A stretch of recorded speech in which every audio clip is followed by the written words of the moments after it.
ഈ പ്രാർത്ഥന എന്ന് പറയുന്ന ആരാധനയുള്ള ഒരു പ്രാർത്ഥന ഉണ്ട്, ആരാധന ഇല്ലാത്തൊരു പ്രാർത്ഥന ഉണ്ടെന്ന് പറഞ്ഞാൽ ആരും പറയാത്തൊരു വിശദീകരണമാണ് ഇദ്ദേഹം ഇവിടെ പറയാൻ ശ്രമിക്കുന്നത്. ഏതെങ്കിലും പ്രാർത്ഥന എടുത്താൽ ഖുർആനിൽ ഇന്ന പ്രാർത്ഥന ആരാധന ഉള്ളതാണ്, ഇന്ന പ്രാർത്ഥന ആരാധന ഇല്ലാത്തതാണ്.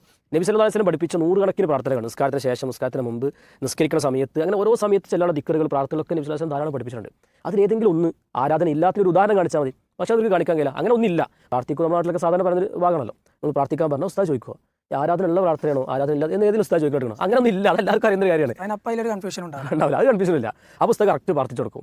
എൻ്റെ പൊന്നാര മൗലവിമാരെ, ഈ കുലുങ്ങി ചിരിച്ച് ഇങ്ങനെ ഒരു വീഡിയോ ചെയ്യാൻ നിങ്ങൾ എത്ര സമയം മെനക്കെടുത്തിട്ടുണ്ടാവും?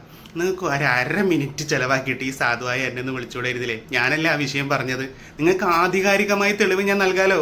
നിങ്ങൾക്കറിയാലോ, നിങ്ങളുടെ ഒരു പഴയകാല നേതാവാണ് KP മുഹമ്മദ് ബിൻ അഹമ്മദ് എന്ന് പറയുന്ന ഒരു വലിയ മൗലവി. അദ്ദേഹം പറഞ്ഞിട്ടുണ്ട് ഇതൊക്കെ.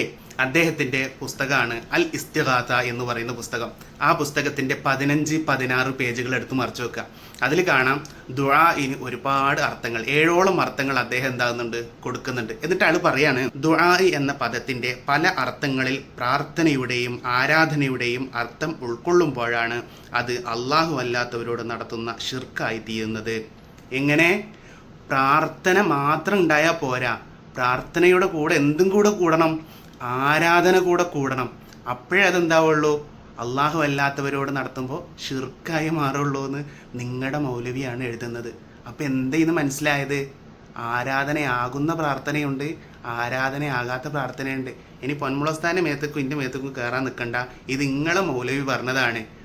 നോക്ക്, ദുആഇ എന്ന പദത്തിൻ്റെ പല അർത്ഥങ്ങളിൽ പ്രാർത്ഥനയുടെയും ആരാധനയുടെയും അർത്ഥം ഉൾക്കൊള്ളുമ്പോഴാണ്. പ്രാർത്ഥനയുടെ മാത്രം ഉൾക്കൊണ്ടാൽ പോരാ, ആരാധനയുടെയും അർത്ഥം ഉൾക്കൊള്ളണം.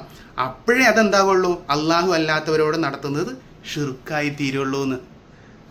അപ്പോൾ ഇനി ഭക്ഷണം കഴിച്ച് പോകുമ്പോൾ ചോദിക്കണം, ആരാധന ഉൾക്കൊള്ളുന്ന പ്രാർത്ഥനയാണോ വേണ്ടത്, ആരാധന ഉൾക്കൊള്ളാത്ത പ്രാർത്ഥനയാണോ വേണ്ടതെന്ന് ചോദിക്കണം. ഇതൊക്കെ എല്ലാവർക്കും അറിയുന്ന കാര്യമാണ്.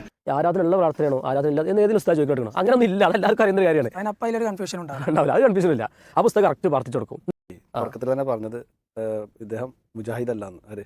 പൊന്മള മുജാഹിദ് അല്ല എന്ന് പറയുന്നുണ്ട്. കാരണം പേരോട് പറഞ്ഞത് മുജാഹിദുകളാണ് പ്രാർത്ഥന. അത് ഈ മുസ്ലിയാർ എന്താക്കിയതാണ്, ബോധപൂർവം ഒഴിവാക്കാണ് ചെയ്തത്. അതെ സഹോദര, ബോധപൂർവ്വം ഒഴിവാക്കിയെന്നും പച്ചക്കളവ് പറയല്ലേ. നിങ്ങൾ കൊണ്ടുവന്ന ഷോർട്ട് ക്ലിപ്പാണ് ഞാൻ കണ്ടത്. അതിൽ ഈ ഭാഗം ഉണ്ടോ എന്ന് നിങ്ങൾ പരിശോധിച്ചാൽ മതി. എന്തിനാ കളവ് പറയുന്നത്? സഹായം തേടുന്നതിന്, ഇസ്തിഗാസ നടത്തുന്നതിന് പ്രാർത്ഥന എന്ന പ്രയോഗം പൊന്മള ഉസ്താദ് നടത്തിയതല്ല, അത് മുജാഹിദുകൾ നടത്തിയതാണ്. നിങ്ങൾ ഫത്താവ മുഹീസിനെ ശരിക്കും വായിക്കാത്തത് കൊണ്ടാണ്. മുജാഹിദുകളാണ് ആ ചോദ്യം ചോദിച്ചത്.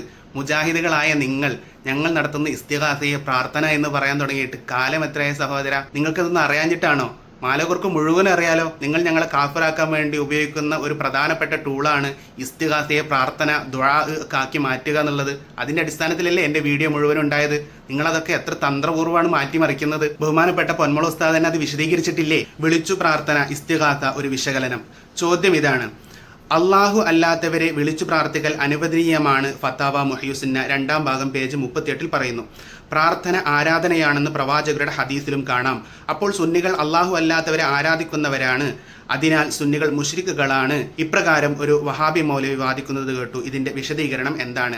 ബഹുമാനപ്പെട്ട പൊന്മള ഉസ്താദിനോട് ഇതേ വിഷയത്തെക്കുറിച്ച് ചോദിച്ചപ്പോൾ ഇസ്തിഗാസക്ക് പ്രാർത്ഥന എന്നൊക്കെ ഉപയോഗിക്കാൻ പറ്റുന്ന പൊന്മള ഉസ്താദിനെ പറഞ്ഞു എന്നല്ലേ നിങ്ങൾ വായിച്ചത് എന്ന പൊന്മള ഉസ്താദിന്റെ വിശദീകരണം കേട്ടോളൂ. ഉത്തരം, ഫത്താവ മുഹീസുന്നയിലെ പ്രസ്തുത പരാമർശം ചോദ്യത്തിലുള്ളതാണ്.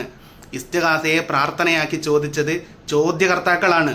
കുവൈത്തിൽ നിന്നും വഹാബികൾ ഉന്നയിച്ച 25 ചോദ്യങ്ങളിൽപ്പെട്ടതാണ് മേൽ പരാമർശം. കുവൈത്തിലെ സുന്നി പ്രവർത്തകർ എനിക്ക് അയച്ചു തന്ന ആ ചോദ്യങ്ങൾക്കുള്ള മറുപടിയും അവർക്കു ഞാൻ നൽകിയിട്ടുണ്ട്. ആ ചോദ്യങ്ങളിൽ പെട്ടതാണ് മുഹീദ്ദീൻ ഷേഖെ രക്ഷിക്കണേ, ബദരീങ്ങളെ കാക്കണേ എന്നിങ്ങനെ മരിച്ചുപോയവരെ വിളിച്ചു പ്രാർത്ഥിക്കുന്നത് അനുവദനീയമാണോ എന്ന പരാമർശം. മുജാഹിദുകൾ പറയുന്ന ഈ വിളിച്ചു പ്രാർത്ഥന സുന്നികൾ നടത്തുന്ന ഇസ്തിഗാസയെ ലക്ഷ്യം വെച്ചുകൊണ്ടാണെന്ന് ഏവർക്കും അറിയാം. അതായത് പൊന്മുള ഉസ്താദിനറിയാം മുജാഹിദുകൾ ഉപയോഗിച്ച ഈ പ്രാർത്ഥന എന്ന പ്രയോഗം ഇസ്തിഗാസയെ കുറിച്ചിട്ടാണ് എന്ന്. അതുകൊണ്ടാണ് ഉസ്താദ് അവറുകൾ അത് പറ്റും, അനുവദനീയമാണ് എന്ന് പറഞ്ഞത്. അല്ലാതെ ദുആ അദ്ദുആഉൽ ഇബാദ എന്ന് പറയുന്ന ആ ദുആ അള്ളാഹു അല്ലാത്തവരോട് പറ്റും എന്ന് പൊന്മള ഉസ്താദ് പറഞ്ഞിട്ടില്ല. അങ്ങനെ ആക്കി തീർക്കലാണ് മുജാഹിദിന്റെ പണി. അതുകൊണ്ട് സഹോദരന്മാരെ, സത്യമായി മനസ്സിലാക്കുക, വസ്തുനിഷ്ഠമായി കാര്യങ്ങൾ ഉൾക്കൊള്ളുക. നമ്മൾ ആരും അള്ളാഹു അല്ലാത്തവരെ ആരെയും ആരാധിക്കുന്നില്ല, അള്ളാഹു മാത്രമേ ആരാധനക്ക് അർഹനുള്ളൂ എന്ന് അടിയുറച്ച് വിശ്വസിക്കുന്നവരാണ് സുന്നികൾ.